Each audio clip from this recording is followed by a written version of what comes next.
Pinagtanong-tanong namin kung ano ang unang naiisip ng ating mga fellow explorers pag naririnig ang salitang camping. Survey says, Sa school. Scout? pero alam mo bang hindi mo kailangan maging isang scout para makapag-camping? Hindi rin kailangan maging estudyante para makapag-camping. At sakto, may alam akong lugar kung saan pwedeng-pwede kang mag-camping kasama ang kahit sinong gusto mong isama. Tara sa Chulay Camp and Cafe sa Barangay Agbalogo, Macato, Aklan. A quick 20-minute travel from Poblacion Calibo ay masisilayan mo na ang napaka-charming na bayan ng Macato sa probinsya ng Aklan.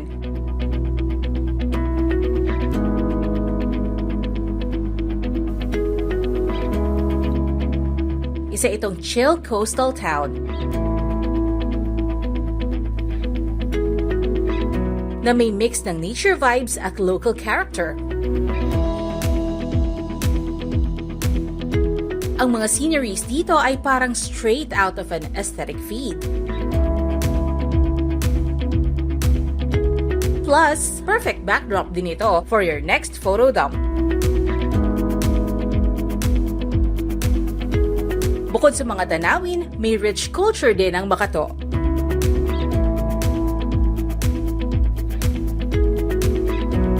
Kaya naman, Macato is that low-key spot na dapat mong i-explore.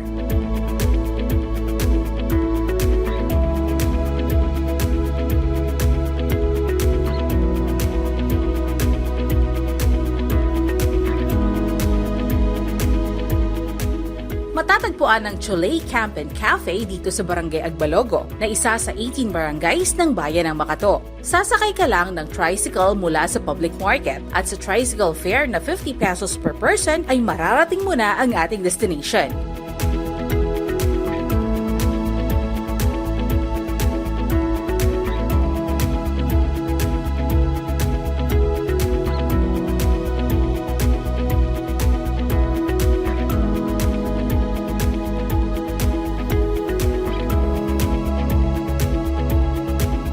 Kita mo naman, sa view pa lang, maiisip mo bang may ganito kagandang camping grounds dito sa Aklan?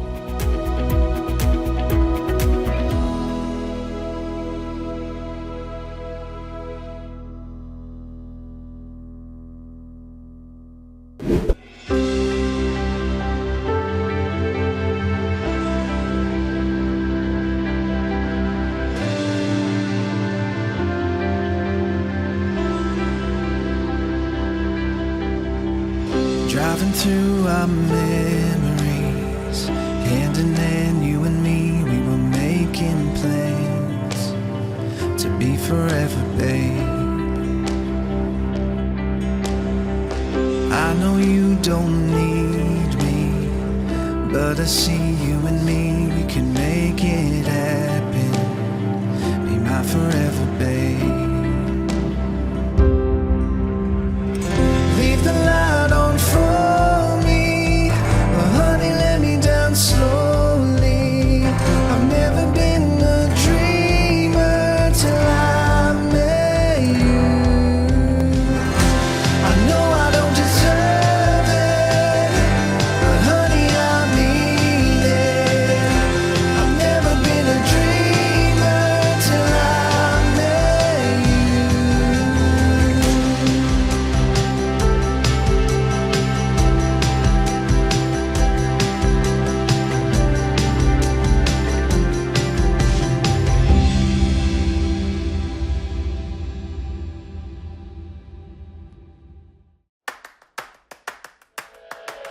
Nagsimula ang Chulay bilang isang tribute sa pinakamamahal na Lola Choleng ng pamilya ni Lay. At nag-umpisa ito sa isang paaralan sa Calibo. Nag-start talaga yung Chulay 2014 sa may NBC Education Building before, pero na-convert na siya into commercial building. So yung NBC Education Building kasi na yan, nakapangalan sa lola namin. Kasi dean siya dati sa NBC. So, Dean Consolacion Tacaria Ureta Building siya. Yung nickname niya kasi is Choleng. So, nag-decide kami na rent ng commercial space that used to be a building na naka-name after sa lola namin. And then we named Chulay tribute na din sa kanya. Ilang mga business ventures na ang sinubukan ng kanilang pamilya at sinubok na rin sila ng ilang mga sitwasyon habang lumilipas ang panahon. Small convenience store lang siya noon, 2014. And then, by 2020, yung mga apo or grandchildren ni Lola Choleng, nag-join forces kami and then nag-come up kami sa business na pop-up festival bar for Ati-Atihan Festival. So, 2020, Ati-Atihan Festival, nag-serve kami ng food and drinks and chill-out space for the Ati-Atihan attendees. 2020, nag-pandemic eh. So, nag-shift naman kami dahil pandemic, nag-shift kami sa online food delivery services. So, Cholay pa rin yung dinala namin pangalan. Hanggang sa naisipan ng pamilya na buksan sa publiko ang Cholay Camp and Cafe sa bayan ng Bacato. Fast forward 2022, nag-decide kami na i-share na lang itong private rest house namin dati. Nowadays kasi nauso na din yung hindi lang dining parang destination and dining.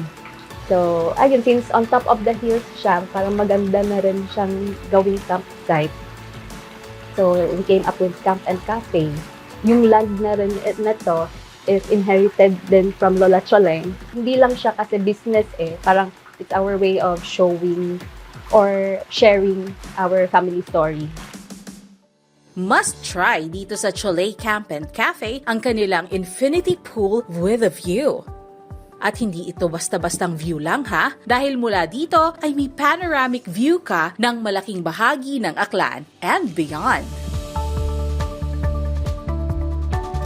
So you can dip by the pool and then enjoy the majestic views ng Aklan. Also, kami lang yung nag-o-offer ng view that you can see most of Aklan.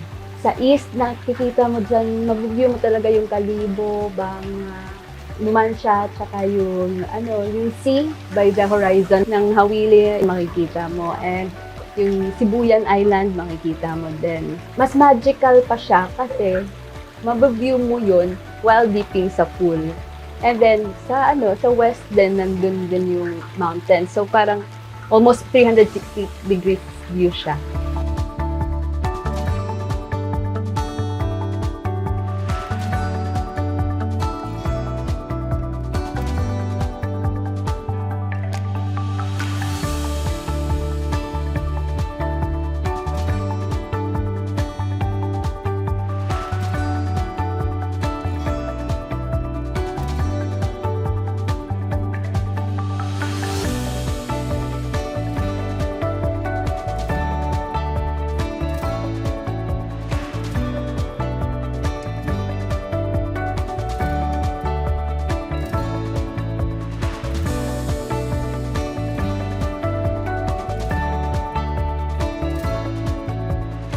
Hindi din mawawala ang mga tents na you can enjoy with your friends and family.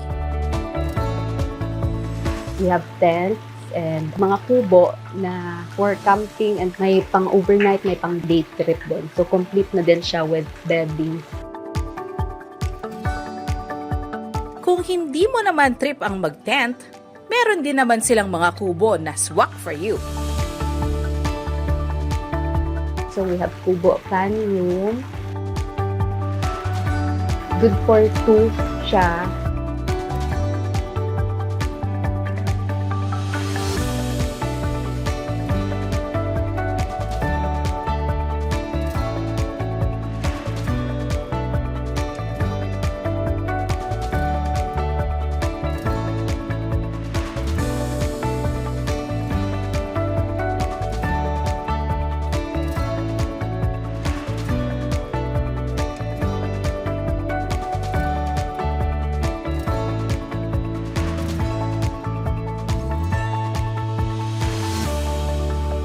And then may kubo aircon room, good for 2 din.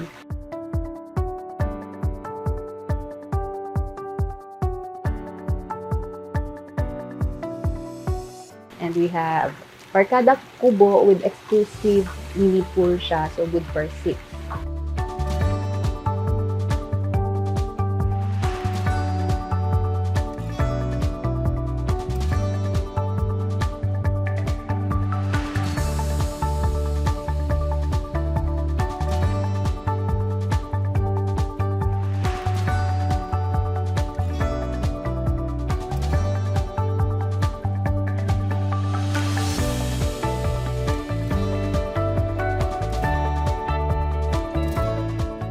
Pero kung ang gusto mo ay authentic feels of being near nature, subukan mo ang kanilang cottages kung saan ihehele ka ng gentle breeze from the hills of Makato. We also have cottage. Camping style din yan kasi natural ventilation lang siya, no electricity. Authentic nature lang din. Actually, yan pa nga yung best seller namin kasi camping style siya pero more comfortable than the tent.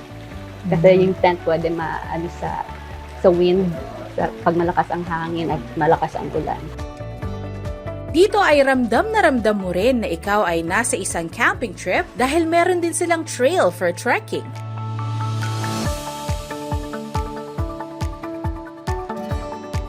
Sa ngayon, tinatry pa namin i-widen yung trail namin for the trekking.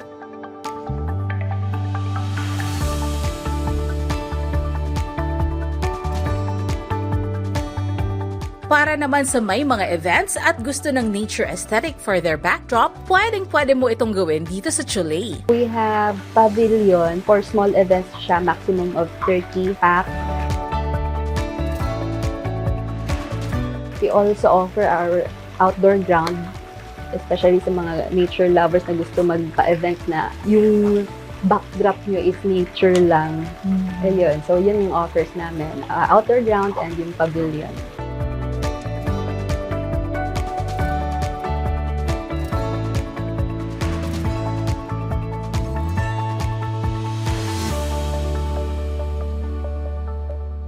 Siyempre, hindi mawawala ang food. Maraming mapagpipilian sa kanilang menu.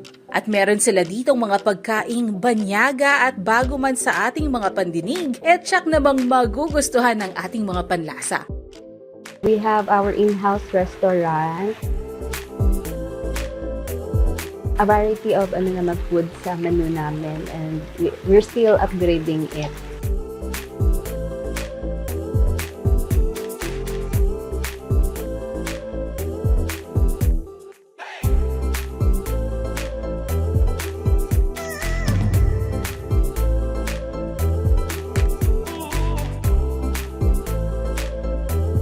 Best seller namin is yung best seller din namin before during pandemic. So yung Vietnamese pizza, Vietnamese spring rolls,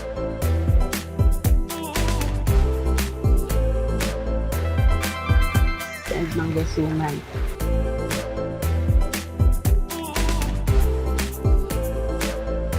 May mga dessert din kami. Sa desserts naman, best seller namin is yung buko halo-halo.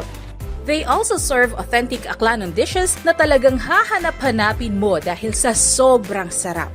Ang native chicken binakol at inubaran.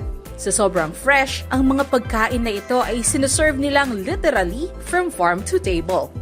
Meron talaga kaming menu na recipe talaga ng mga locals dito. Untouched and served how they cook it at their house. Yun din siguro yung contribution namin sa local na community, yung recipe nila na untouched talaga. So, na yun ang sinuserve namin dito. Just like yung inubarang manok and yung binakol na manok. And nakita ko yung menu nila kanina. Meron kayo ma'am food na pwedeng i-order online and then Advance advance. order. Oo, yun yung inubaran sa binakol kasi nga slow cook siya. Untouched siya na hindi namin gustong masira yung recipe ng locals. And al fresco dining kami. So, gusto talaga namin makakonect yung mga tao sa nature.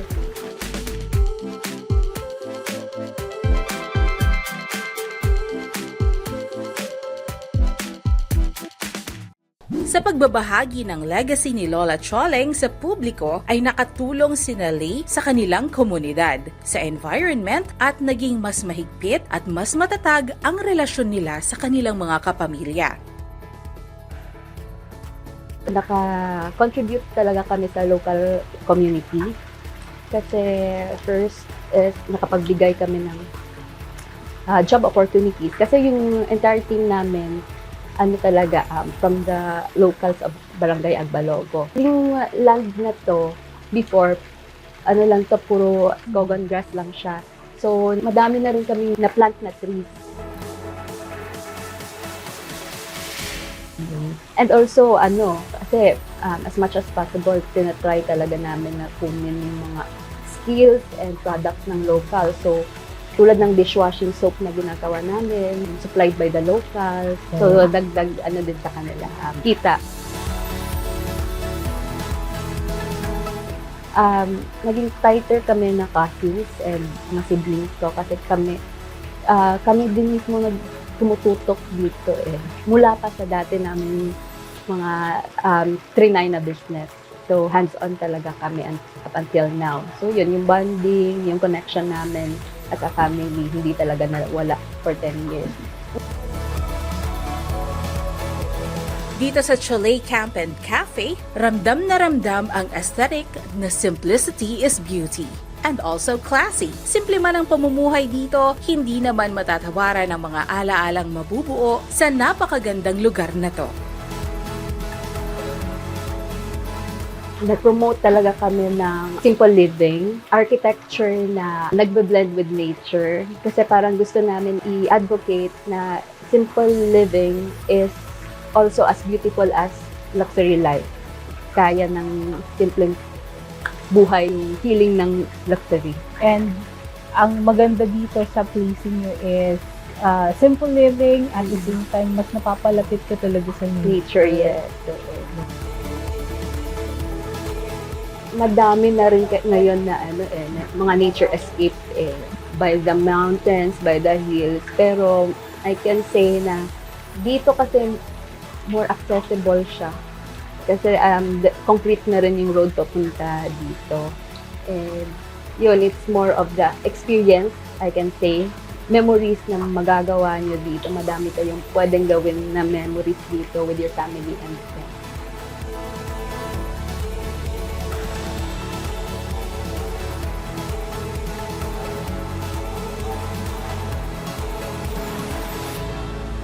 If you have more inquiries, you can message us via our Facebook Messenger page.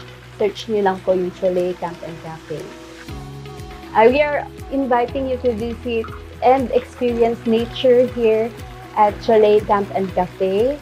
If you want to chill, unwind, and escape from your busy life, Chole is the perfect place. Hindi lang basta camping site o resto ang Chole Camp and Cafe. Ito ay isang lugar na nabuo mula sa pagmamahal. Isang handog at alaala para sa isang taong nagbigay ng walang kapantay na pag-aaruga sa kanyang pamilya.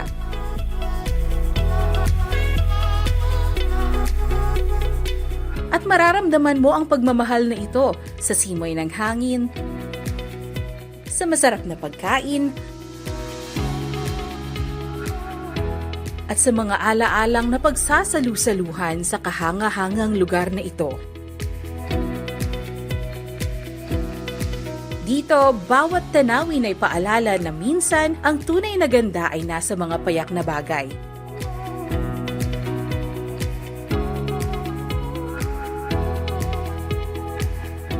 Kaya kung hanap mo ay lugar para mag-relax, mag-adventure, o mas mapalapit sa kalikasan, experience it here sa Chole Camp and Cafe.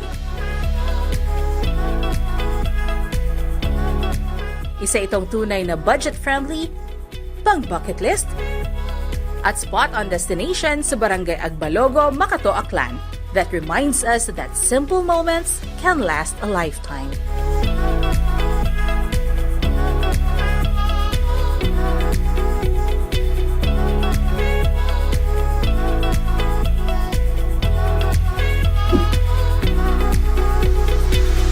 Samahan niyo ulit ako sa susunod upang tuklasin ang Panay, isang biyahe, isang kwento at a time.